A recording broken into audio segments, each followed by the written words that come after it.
હવે UK work permit અને ILR મેળવવું અઘરું બની જશે.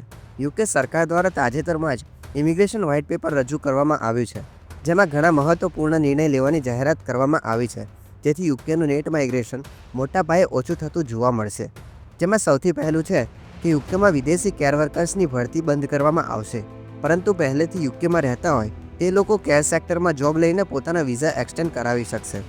તે સિવાય ડિપેન્ડન્ટ માટે પણ ઇંગ્લિશ લેંગ્વેજ પ્રોફિશિયન્સી સાબિત કરવી અનિવાર્ય કરવામાં આવશે. અને સૌથી મુખ્ય છે, આઈએલઆર મેળવવાનો સમય 5 વર્ષથી વધારીને 10 વર્ષ કરી દેવામાં આવશે. અગાઉ કોઈપણ ઇમિગ્રન્ટ સતત 5 વર્ષ સુધી યુકેમાં રહીને સેટલમેન્ટ મેળવી શકતો હતો, પણ હવે યુકે સરકારનું માનવું છે કે યુકેમાં આઈએલઆર એમ જ સહેલાઈથી નહીં મળે, ઇમિગ્રન્ટે તેને હાસિલ કરવું પડશે.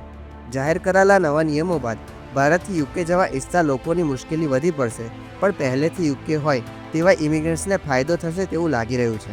આ અંગે આપના શું વિચાર છે તે કોમેન્ટ કરી જણાવો, અને દુનિયાના દરેક દેશની વિઝા સંબંધિત સચોટ માહિતી માટે વાંચતા રહો ઇમિગ્રેશન ટાઈમ્સ.